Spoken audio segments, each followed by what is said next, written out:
Kami ucapkan terima kasih kepada Pak Yazid selaku dosen pembimbing mata kuliah Manajemen Operasional Perbankan. Kami ucapkan terima kasih kepada Ibu Novi Febrianti selaku dosen pembimbing mata kuliah Manajemen Operasional Perbankan. Kami dari kelompok 1. Anggota kelompok kami terdiri dari yang pertama ada Laila Malviro NIM K74219104. Selanjutnya ada Alivia Fitriani Hilmi NIM K74219131. Yang ketiga ada Putri Ayu Etika Rohma NIM K74219113. Dan juga ada Pravita Salbia Nurmanda NIM K74219176.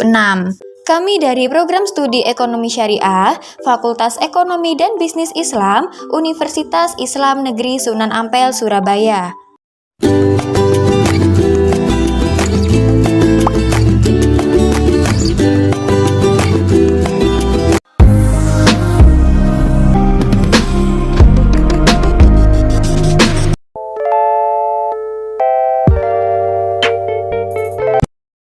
Assalamualaikum warahmatullahi wabarakatuh. Halo. Kami dari kelompok 1 mata kuliah Manajemen dan Operasional Perbankan.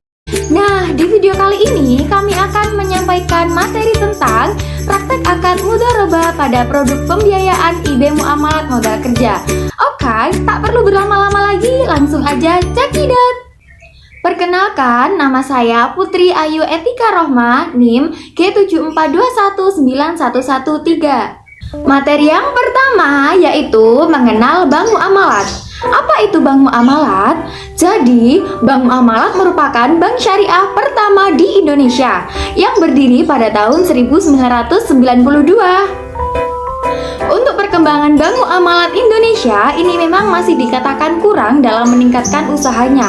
Karena apa? Hal ini disebabkan karena terbatasnya instrumen yang dapat mempengaruhi kegiatan operasional perbankan.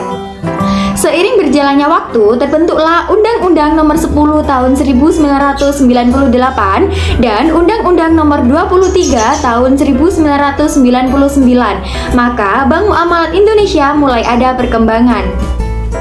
Dengan adanya undang-undang tersebut, bank-bank syariah mulai bermunculan, baik itu bank hasil dari konversi konvensional maupun sebuah unit divisi dari bank konvensional, serta penyediaan oleh Bank Indonesia tentang instrumen dan fasilitas yang sesuai dengan syariah Islam.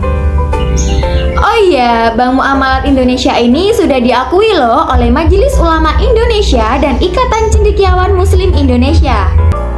Perkembangan Bank Muamalat Indonesia semakin meningkat dan Bank Muamalat Indonesia juga mengeluarkan produk-produk keuangan syariah seperti ada asuransi syariah, dana pensiun syariah, dan multifinance syariah yang semuanya menjadi terobosan di Indonesia. Pada tahun 2015, Bank Muamalat Indonesia menjadi lembaga keuangan yang sangat baik dan mampu meraih pertumbuhan jangka panjang. Hal ini terjadi karena adanya strategi bisnis yang tepat dan terarah yang menjadikan Bank Muamalat Indonesia semakin melaju dalam mewujudkan visi The Best Islamic Bank and Top 10 and Bank in Indonesia with strong regional presence. Hai teman-teman, saya Pravita akan menjelaskan tentang pembiayaan mudharabah pada Bank Muamalat. Pembiayaan mudharabah sendiri adalah akad kerjasama antara bank yang sebagai sahibul mal dan juga nasabah atau mudharib untuk melakukan kegiatan usaha dengan nisbah pembagian hasil menurut kesepakatan di muka. Pembiayaan mudharabah di Bank Muamalat Indonesia diberikan dalam bentuk aset kas seperti uang atau aset non-kas berupa kendaraan bagi nasabah yang memiliki usaha di bidang transportasi. Dalam pembiayaan ini, nasabah dan Bank Muamalat sepakat untuk berbagi hasil atas pendapatan usahanya. Jenis produk pembiayaan pada Bank Muamalat. Yang pertama adalah pembiayaan IB Muamalat Modal Kerja. Produk pembiayaan ini bertujuan untuk membantu kebutuhan modal kerja usaha sehingga operasionalnya berjalan lancar dan terjamin rencana pengembangan usaha. Yang kedua adalah pembiayaan linkage program. Misalnya pembiayaan kepada lembaga keuangan mikro syariah, koperasi syariah, Kopkar, dan juga BPRS. Mekanisme penyaluran pembiayaan pada bank muamalat. Yang pertama, nasabah mengajukan pembiayaan kepada bank muamalat dengan melengkapi syarat-syarat yang telah ditetapkan oleh bank muamalat. Kedua, apabila nasabah sepakat dengan produk yang ditawarkan oleh bank, maka bank akan melakukan dokumen checking. Ketiga adalah bank melakukan verifikasi data nasabah. Apakah dokumen yang telah dikumpulkan oleh nasabah ini sudah benar, seperti slip gajinya atau profil usahanya. Keempat adalah bank muamalat merencanakan untuk pertemuan awal dengan calon pengusaha serta menganalisa calon nasabah. Yang terakhir adalah bank muamalat melakukan pengawasan. Nah, pengawasan ini dilakukan oleh bank muamalat pada setiap transaksi yang dilakukan oleh bank kepada nasabah. Seperti bank mengunjungi lokasi usaha nasabah minimal 3 bulan sekali untuk mengetahui laporan bulan. Penjelasan selanjutnya ialah mengenai IB Muamalat. Apa itu IB Muamalat? Apakah ia merupakan produk baru penghimpunan dana di bank muamalat? Bukan kawan, IB Muamalat adalah salah satu produk yang menggunakan akad mudharabah pada bank muamalat. Jadi, IB Muamalat itu adalah produk pembiayaan pada bank muamalat. Namun, IB Muamalat ini lebih dikhususkan untuk pembiayaan modal kerja. Lalu, memasuki pembahasan kedua. Mengapa sih IB Muamalat itu penting untuk dihadirkan?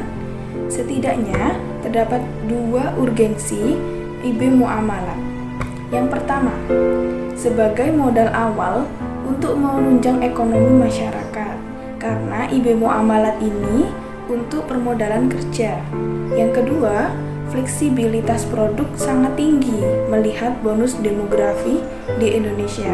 Bonusnya, Indonesia merupakan salah satu negara atau merupakan satu-satunya negara yang memiliki masyarakat atau warga negara yang mayoritas paling banyak muslim di dunia. Terakhir, apakah IB Muamalat tidak memiliki kendala?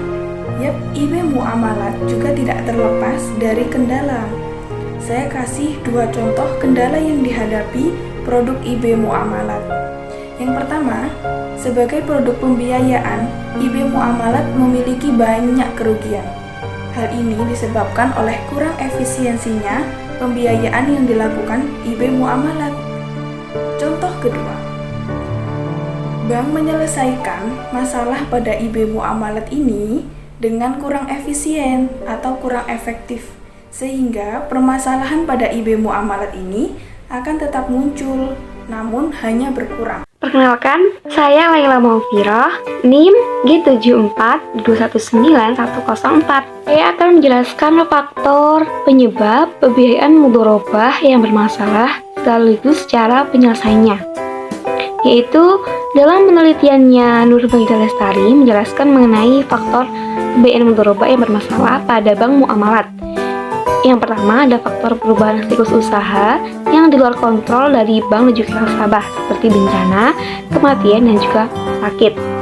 Yang kedua faktor mismanagement yaitu ketidakmampuan nasabah dalam mengelola usahanya. Yang ketiga faktor ketidakjujuran debitur dalam memberikan informasi dan laporan-laporan tentang kegiatan usahanya, posisi keuangan, hutang piutang, dan persediaan. Ada faktor internal dari bank yaitu kurang baiknya pemahaman atas bisnis nasabah.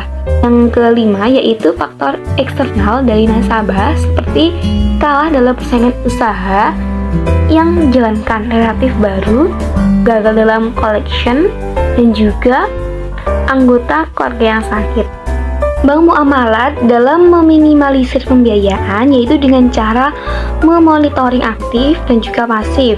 Monitoring aktif itu mengunjungi nasabah secara reguler dan memberikan laporan kunjungan nasabah atau call report kepada komite pembiayaan. Sedangkan monitoring pasif itu dengan cara pembayaran kewajiban nasabah kepada bank setiap akhir bulan, yaitu dengan cara rekonstruksi pembiayaan, rekondisi, reschedule, dan penjualan jaminan.